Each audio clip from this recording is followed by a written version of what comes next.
Welcome into Bengals Breakdown. Stone Shields on hand here for you guys. And coming up on today's show, we're going to be breaking down Bleacher Report's offseason trade guide for the Cincinnati Bengals. There's a couple people that they mentioned that Cincinnati should look to trade as well as trade for. We're going to be breaking down all those guys from Bleacher Report's article, so make sure you stick around for that. Also, by the way, Trey Hendrickson sounded off with Pat McAfee down at Radio Row at the Super Bowl. We're going to be talking about his comments and what potentially that could mean for Cincinnati going forward. Before we get into that, make sure you guys hit that sub button if you have not done so already. That's youtube.com/BengalsTV. Hopefully we can get to 16,500 subscribers here with this video. Only 78 away from making that happen. All of our Bengals Breakdown content, obviously here on Bengals Breakdown, will be with you all off season long. So hit that sub button, youtube.com/BengalsTV. All right, start with the cap here. Bengals currently, according to Spotrac, have $46.6 million in salary cap space. But that's about to skyrocket because they're going to make several cuts. A lot of guys that are currently under contract with Cincinnati, they're not going to be back in 2025. There really is no doubt about that. I wouldn't be surprised if this got up near the $90 million range as far as the salary cap goes, so keep that in mind. Bleacher Report listed the three most important positions as far as positional need for the Cincinnati Bengals in 2025. And I really don't have any disagreements with any of this. As you can see, all of it is along the defensive side of the football. Cornerback, interior defensive line, as well as edge rusher, additionally, is the three positions that Bleacher Report listed out. Here are their top trade assets: Tee Higgins, Trey Hendrickson, and Alex Cappa, which is a bit of a surprise to me to see Alex Cappa on this list. Really no surprise to see Tee Higgins there, right? If they tag Tee Higgins again, as you can see there, it's tag and trade. If they tag Tee Higgins again, that cap number, or that salary number, goes from $21.8 million to $26.2 million. Obviously, that is a significant chunk of change. So when you're talking about Tee Higgins, the Cincinnati Bengals team's either going to tag him, or potentially tag and trade him, or they're going to extend him. They're not just going to let him walk and bank on, the compensatory pick formula, trying to get a third-round pick. No, that would be silly. They're not just going to let him walk into free agency in March. They're going to make a move when it comes to Tee Higgins. Also, Trey Hendrickson, somebody that could potentially be on the trade block for Cincinnati as well. Obviously, Hendrickson, his value is never going to be higher, right? Coming off the 17.5 sacks he had in 2024 was unbelievable. I've said multiple times on the show. Imagine if this Bengals defense didn't have Trey Hendrickson. They were one of the worst, if not the worst, defenses in the National Football League. Imagine if they didn't have him. They wouldn't be able to stop anybody. So, obviously, he is very, very important. But in his 30s now, the Bengals hate paying guys that are in their 30s. You never really see it. And keep in mind, he requested a trade last spring before the 2024 season. So he certainly could be a guy that Cincinnati looks to move off of.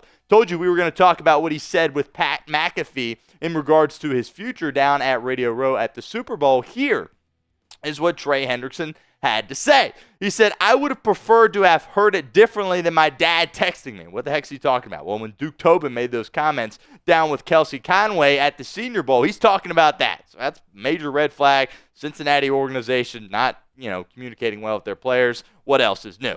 "If it's something we can agree on in terms, that would be great.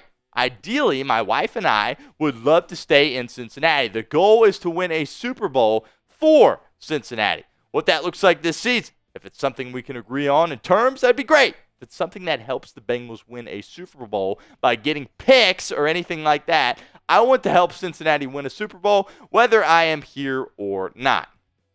Now, Trey Hendrickson isn't really the most vocal guy, right, when it comes to this kind of stuff. You've seen guys in his position in the past really be divas. That's not really how Trey Hendrickson operates. Now, with that being said, he certainly is sending a message to the Cincinnati Bengals. And the message he's sending is this: hey, either extend me or trade me. Don't, leave me hanging all offseason long. He wants an answer from the Cincinnati Bengals front office, and I can't blame him. He deserves an answer. He had 17.5 sacks this season and is one of the best defensive players in the National Football League. The main thing that I am concerned with when it comes to Trey Hendrickson is the lack of communication with the front office. Why does this front office keep doing this year in and year out? They have to find better ways to do that. How many players have come out that have played for the Cincinnati Bengals that say, yeah, it's pretty much just jokes when you're talking about the Blackburn family and how they handle their business. They got to be better. They got to be more professional, and there's no reason they shouldn't be having these conversations with their best players. Thank goodness they're talking to Joe Burrow, or allegedly, according to Duke Tobin, they're having conversations with Joe Burrow. They need to be better at staying in contact with their players. Plenty of more on Trey Hendrickson in future videos, but also getting back to the trade assets here from Bleacher Report, Alex Cappa is the guy that they listed. Again, kind of a surprise to me to see Cappa on this list, but releasing Alex Cappa creates $8 million for you, but if you trade him, you get the same savings. So really, it would benefit Cincinnati if they were able to find a trade partner for Alex Cappa. Bleacher Report claims that there will be teams out there that are interested in Alex Cappa. I find that pretty hard to believe. To me, he's very clearly not a starter, but keep in mind when he played down in Tampa, he was a pretty good player, but these past couple years in Cincinnati have certainly been rough. All right, leads us to the pinned comment of today's video. Name a player you want to trade. Not trade for. Name a player you want to trade that is currently a Cincinnati Bengal. Let me know in the comments section. Right now, sound off for us. That ad comes through on YouTube. Totally fine. Take advantage of it. Get down in the comments. Let us know what you think. All right, top trade targets here for Cincinnati according to Bleacher Report. First up is Jaire Alexander. And I really like Jaire Alexander a lot, to be completely honest with you. Jaire Alexander kind of gets a bad rap because he's a very talkative corner, but a lot of those corners are very, very talkative. I think he backs it up, has struggled to stay on the field recently. I'm not concerned with him getting up there in age quite yet, has been with Green Bay throughout the entirety of his career. Really good player, former first-round pick out of Louisville. And I believe you need a veteran cornerback to come in. I've said that for a while. We'll see if they end up bringing Mike Hilton back or not, but I think you need somebody back there to really help you out. Yeah, you got some promising guys, really, with Josh Newton and Dax Hill. I don't know about Cam Taylor-Britt, DJ Turner. There's some question marks there, but you really got to retool that cornerback room. Obviously, you got to draft and develop there as well, but I think you need some new bodies in there. And again, I'm really confident in the things that Jaire Alexander can do out there on the football field. He's a veteran presence, he's a leader, and he backs up his talk with really good play. Now, if I'm Green Bay, I'm really trying to hold on to him, and I wouldn't be looking at moving off of him. But again, if you're Cincinnati, you definitely should be in the market for a guy like Jaire Alexander.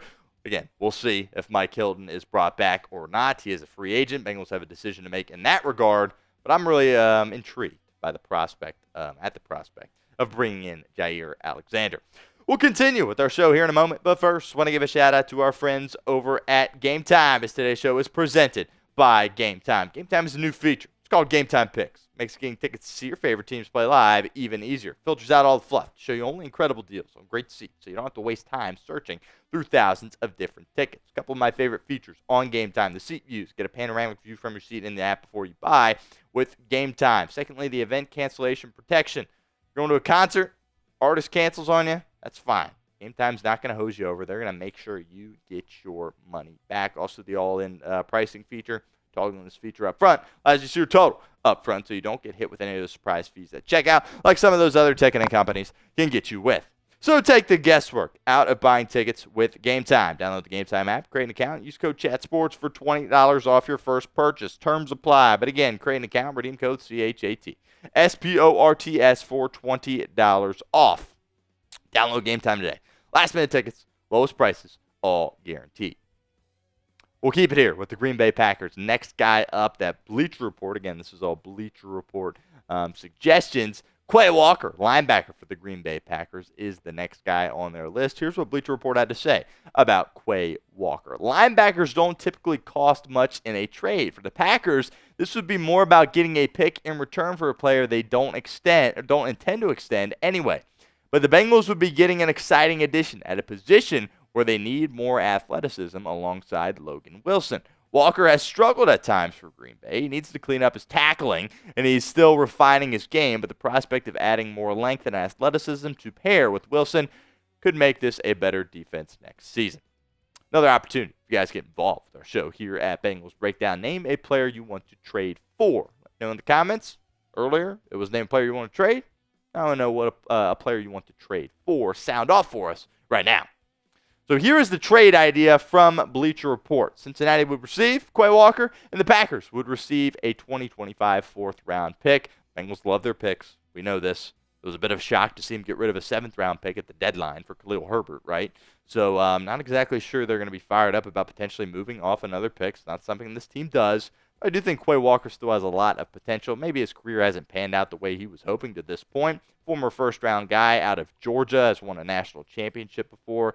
I think he's been a solid piece for Jeff Hafley's defense. When I look at Al Golden coming in here as the defensive coordinator, obviously the word that we always talk about with Al Golden is development, development, development. I think he'd be able to develop a guy like Quay Walker. But the issue is, what are you going to do at linebacker if you're the Cincinnati Bengals? Logan Wilson is a mainstay. There is no doubt about that. Now, Jermaine Pratt, I was pretty confident that he was going to get cut.